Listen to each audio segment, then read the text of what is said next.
Today's date is March 24th, 2023, and on this day 50 years ago, Pink Floyd would release what would go on to be one of the most popular and recognizable albums of all time. But we aren't going to be talking about that today, as I'm sure you've all heard how great the album is at least 1,000 times by now. So instead, I thought it would be more fun to celebrate this anniversary by making the most divisive and controversial thing possible, a ranking of every Pink Floyd song to date. Now, before we begin, I think it's important to go ahead and mention that I am an omnipotent being from outer space, and everything I say is pure fact. So if your rankings for certain songs differ from mine, then you probably have brain damage.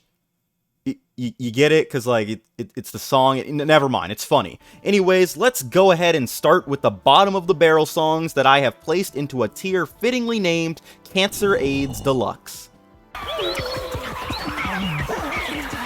Words cannot express how awful of an experience it is to listen to this in full. Usually, in a situation like this, I would ask if the creators were on drugs, but I'm pretty sure the answer is yes. It's just banging on a piano mixed with animal noises. Piano banging, but without the animals. It's just shit.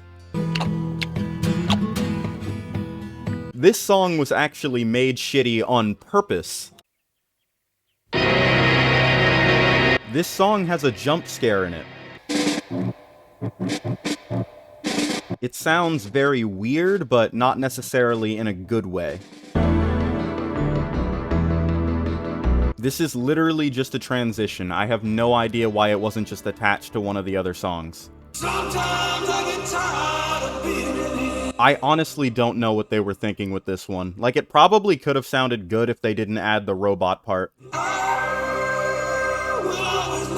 Same as part 1, but this one is ranking higher because it's shorter. And with that, we move on to tier 2, which is reserved for songs that I just think are kinda boring.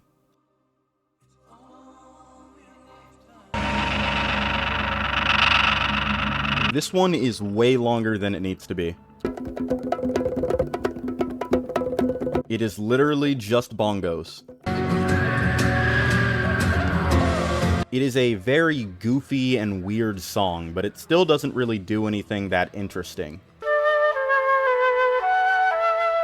There's a bit of flute, and then a bit of drum, and then the song is over. Sounds slightly better than part 2. This is just the band providing the instrumentals for another guy's song, but the guitar solo bumps it up a bit higher. While it may be the start to the album of the century, in a vacuum, it's not a very good standalone song. It is really slow, and nothing all that interesting happens. Honestly, this is barely better than the last song. And when they've given you... This is really just Roger Waters narrating, but the backing vocals are really good. Make 'em mad. While I like the ticking in the background, the soft vocals don't really do it for me. This song is really boring. This song is very repetitive, and I don't really like the chorus. As much as I wanna like this one because it's about a dog, it's just that folk music isn't really that good in general.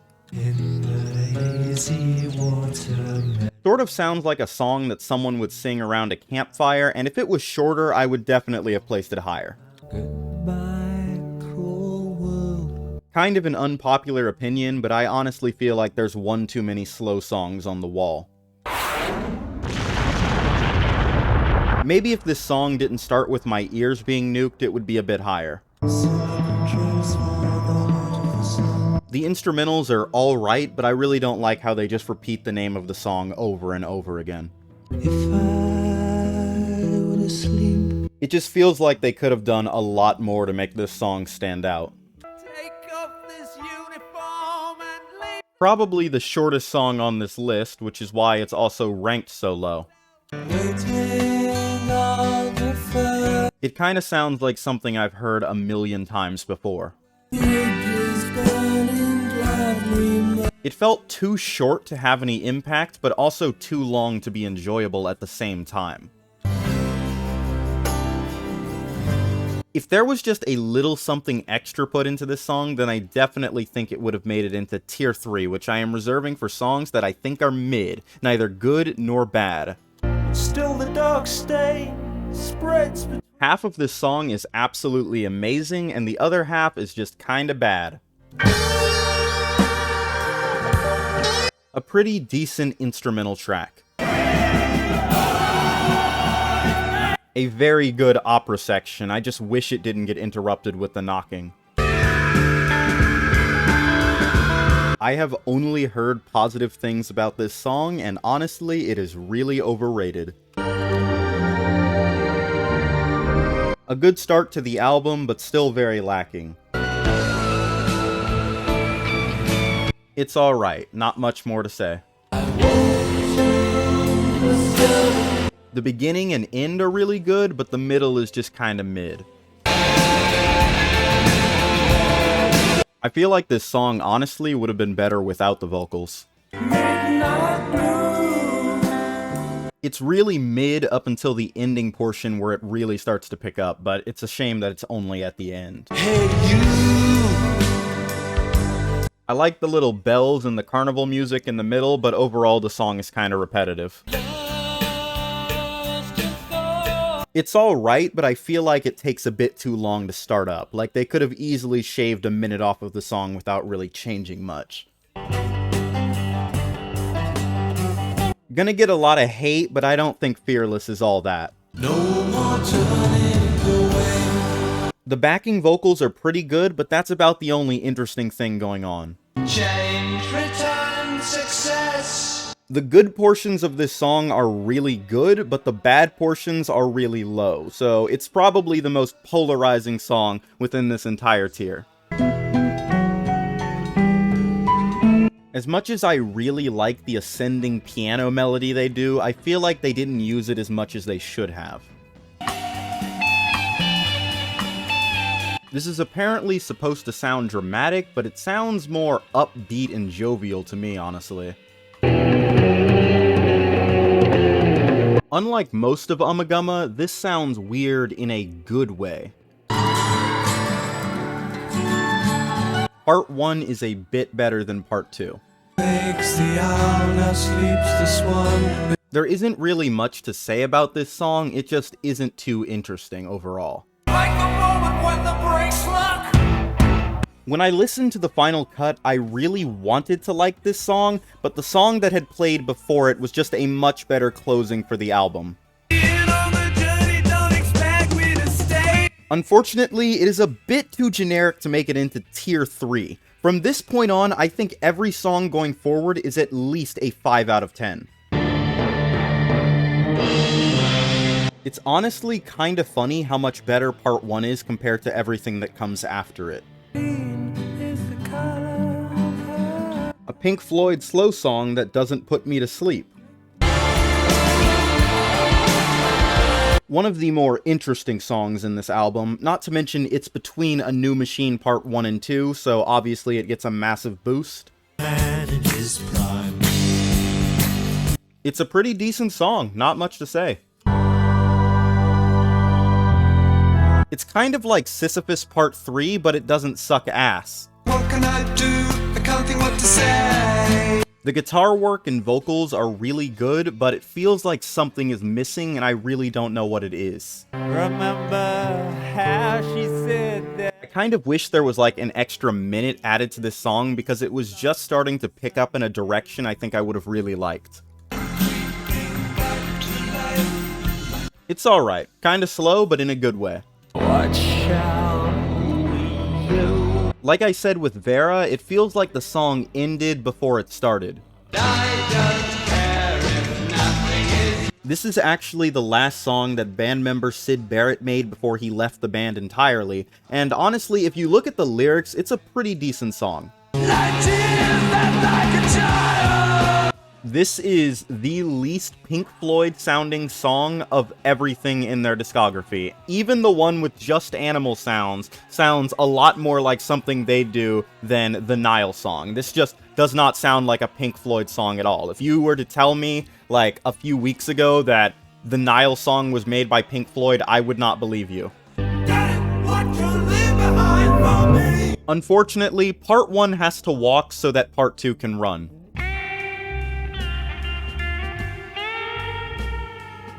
It is very simple and minimalist, so like, if you want to just do some homework or like relax and not have to focus on anything, then this is the perfect song to play.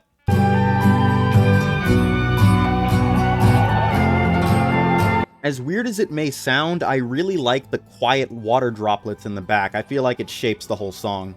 He stood in a field where barley grows. The start of this song is a bit of a turnoff, but once it picks up, it really starts going. Another decent Piper song, and I don't know about you guys, but I can definitely hear the drug influence in this one. The vocal harmonizing is really good, and overall, this song just sounds amazing. This song has 3 unique sections all packed into just 5 minutes, and that's pretty cool. Now, this song is very unique in that from start to finish, the whole thing is just a build-up to the end. Most songs have a build-up and then the drop, and then after that there's a bit of a fall-off period, but this song ends when it hits the peak of the build, which is pretty epic. It's good, but I feel like it could have used some lyrics. It's pretty good, but the ending makes me feel like I'm high. Like, the music, like, moving around your ears if you have headphones on, it's very weird, but other than that, pretty cool song. It's very simplistic, and one of the only slow songs from The Wall that I actually don't hate. Even though this isn't the best song in the album, I still think this is probably where the album should have stopped, because narratively speaking, it makes much more sense as the closing sequence. The middle of this song is 10 out of 10, but the rest of it is just kinda meh. On the Run is incredible, but by itself, it just doesn't have the same impact. Still a great song, though. Another banger from the final cut, and I am just now noticing how many songs after Animals were about war.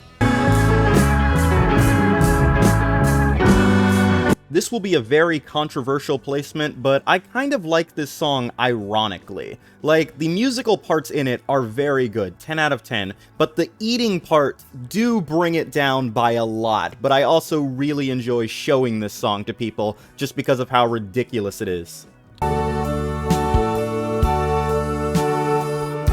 This song is undoubtedly carried by the backing vocals. It's basically the Nile song part 2. Yellow bird, you are not long. Listening to this actually makes me want to watch the movie, but I'm assuming it is complete piss, so I am not going to do that.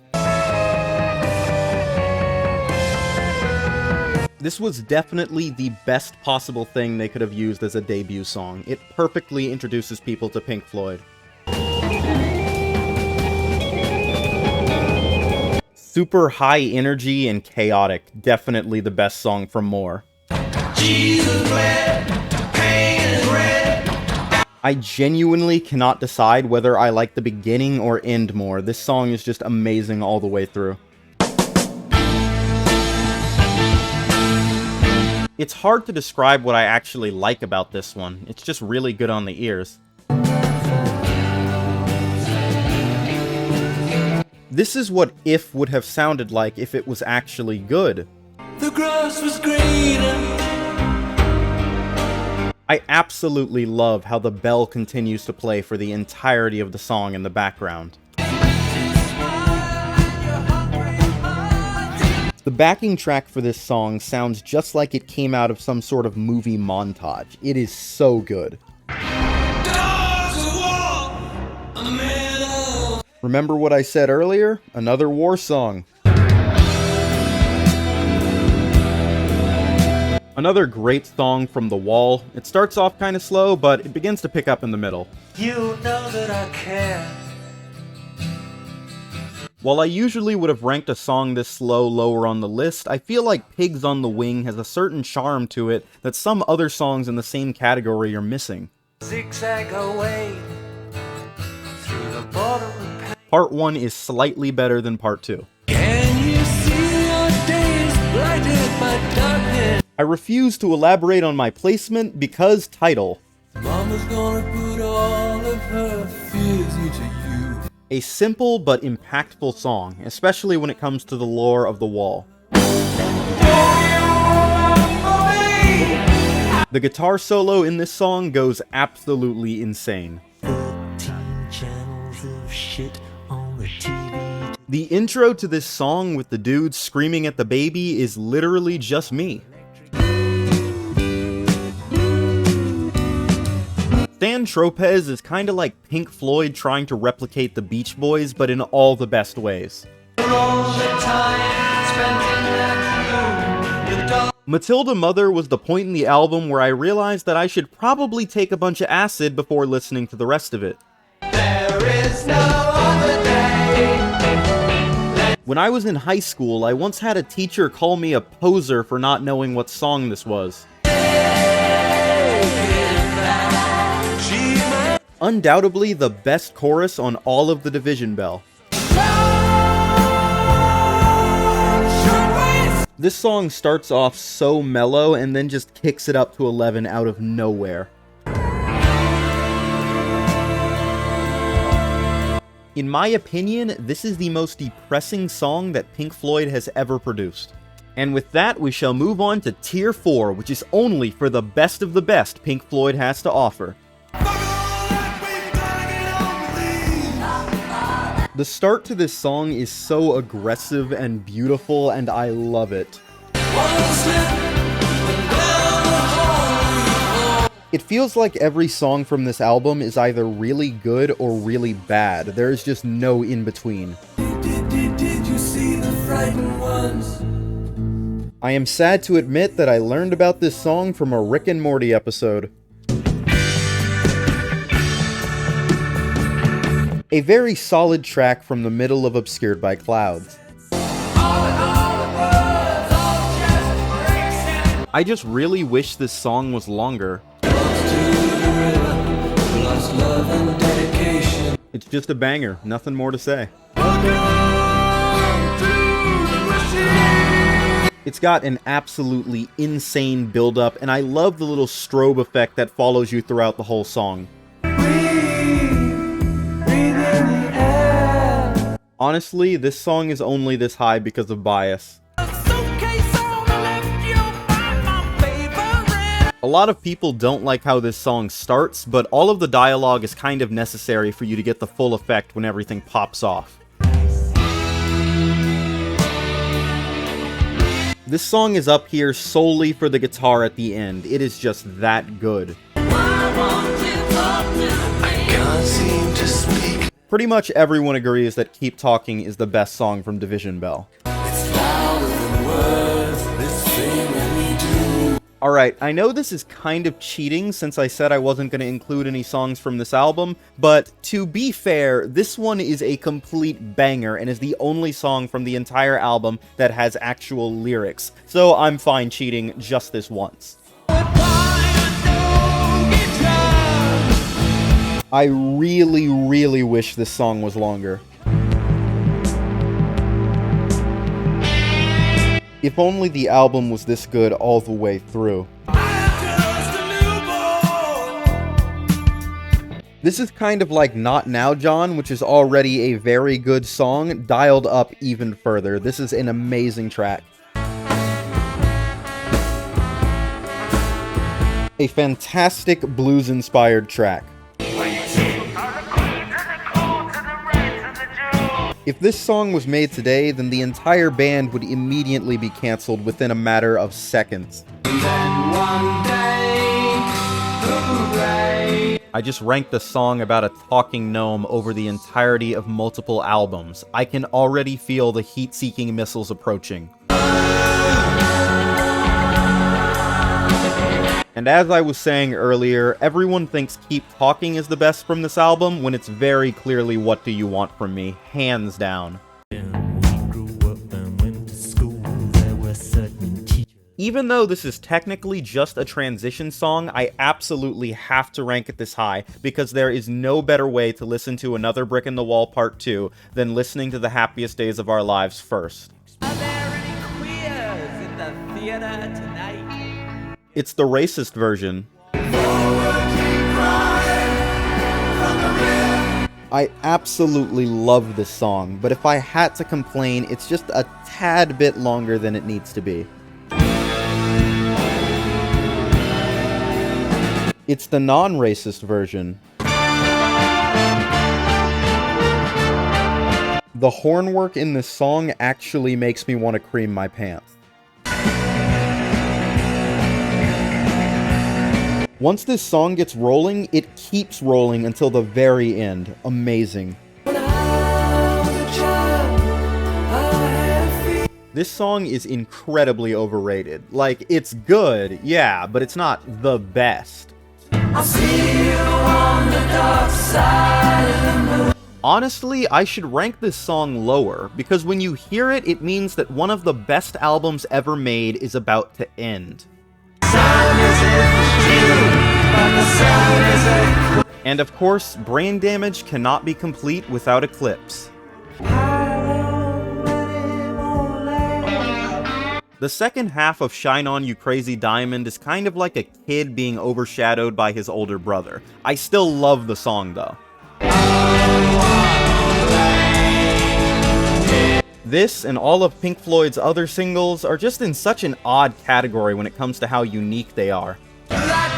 Something I can't explain. A lot of Pink Floyd's early music is really experimental to their detriment, but surprisingly, Lucifer Sam managed to avoid this curse. I've got a cloak, it's a bit of a joke. There are two types of people: those who think Bike is the best song in Piper at the Gates of Dawn, and those who think Bike is the worst song ever made. I am person one. How I wish you were here. I put Wish You Were Here up here because if I didn't, I probably would have been shot the next time I left my house, but it's also a pretty good song too. Most people would say Any Color You Like is the worst song on Dark Side of the Moon, but those people are dumb and stupid and wrong. The Great Gig in the Sky is truly an acquired taste, but once you get that taste in your mouth, it will never leave you. It proves once and for all that screaming is the best musical instrument. Compared to all other Pink Floyd songs, Have a Cigar no doubt has the best hook. It doesn't even need lyrics to get you to want to listen to the remainder. This song is absolutely incredible, like I can't even explain it. Pretty much every song from Animals lacks a chorus and just kind of freestyles it, and this one is a prime example. It goes from sheep in a meadow to just singing out of nowhere all of a sudden. It's amazing. Go listen to it. I am honestly in complete shock that a song from Ummagumma managed to make it this high on the list, especially a song where the other portions of it are ranked under 100. But if it had to be any song, I'm glad it's Narrow Way Part 3. Unlike the other parts, this one is genuinely beautiful, and the way the band harmonizes in sync with the backtrack is just so perfect. This song starts out kind of mid, but when they bust out the kazoos, it instantly becomes a 10 out of 10 song. I have never in my life thought of kazoos as a practical musical instrument until I heard this song. This is undoubtedly the best song to come out of the David Gilmour era, and arguably it might even be Pink Floyd's catchiest song to date. We have officially reached the top 10, and if the previous songs were the best of the best, then these are the best of the best of the best. For most people, Time would certainly be the easy number one choice, and while I agree that it is a musical masterpiece, there are a handful of songs that I think are a little more deserving of the top spot. Do I really even need to say anything? Another Brick in the Wall Part 2 is the most widely known Pink Floyd song of all time, and understandably so. It's a groovy, upbeat, and catchy song about why school sucks. There is literally not a single complaint that could possibly be made. Let There Be More Light is in my eyes a perfect combination of weird and uniform to create an incredible amalgamation of both sound and rhythm. Pretty much every criticism I gave in the lower tiers was flipped on its head here to create the best song from Saucerful of Secrets. I'll be honest, I think Time and Money are pretty much identical in terms of quality for different reasons, but I prefer Money slightly more because I feel it's a bit catchier. But regardless, Time and Money are both phenomenal songs nonetheless. This song gets its name by combining George Orwell's Animal Farm with the Three Little Pigs fairy tale. So when referring to three different pigs, the song is actually talking about high-ranking officials or society's 1%, and that's only the song's title. The rest of the track is jammed full of so many lyrically impactful lines and melodies. This song also has what I undoubtedly consider to be the second best closing of any Pink Floyd song ever. It is a solid 10 out of 10, would listen to 1,000 times over again. I can't even begin to describe how interesting and complex Echoes is. 23 minutes of pure perfection with infinite replay value. The best way I can describe this track to a non-Pink Floyd fan is edging in song form. They really make you wait a long ass time, but when you finally get that eargasm you've been waiting for, it instantly becomes worth it.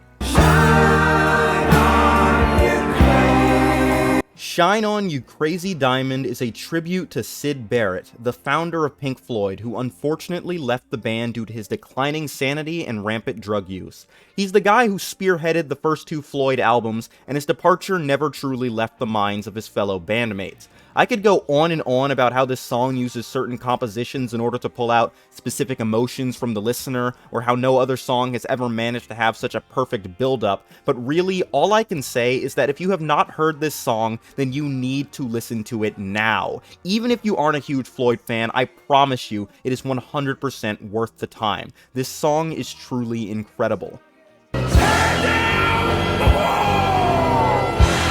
This song is definitely not for everyone, and I'm gonna admit that straight up. It is literally a grand stage play made for a movie in song form, and while that sounds bad on paper, it is actually extremely good. I've never been able to so easily visualize a song playing out in my head, but the trial never fails to pull out the most creative images from the darkest pits of my mind in order to act out this amazing performance. It is most certainly one of the most unique and creative songs I have ever heard in my entire life.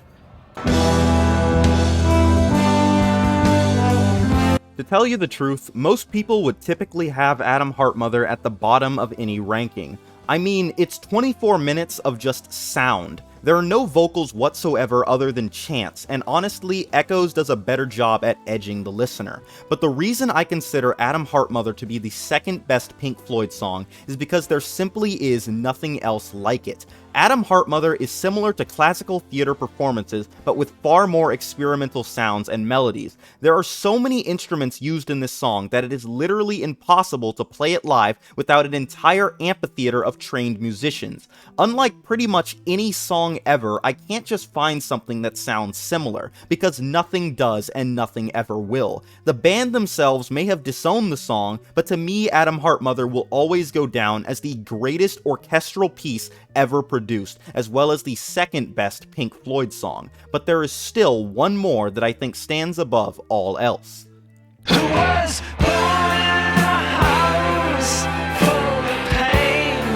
I have a complex history with dogs. When I first heard it a few years ago, I considered it to be laughably bad. At the time, Echoes was pretty much the only Floyd song I knew, and it was strange seeing them do something so grounded and different from metal's prog rock epic.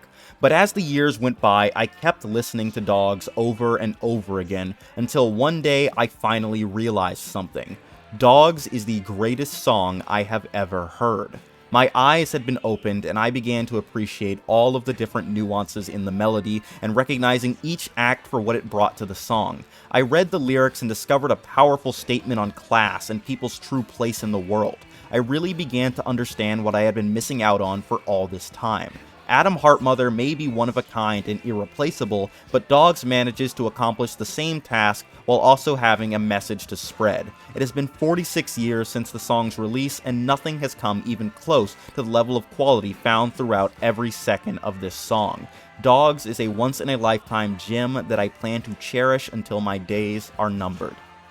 And thus concludes my flawless list. If you somehow managed to make it to the end of this video without feeling the urge to kill yourself, then go ahead and hit that subscribe button, because I've got plenty of other banger videos that you can feel free to check out.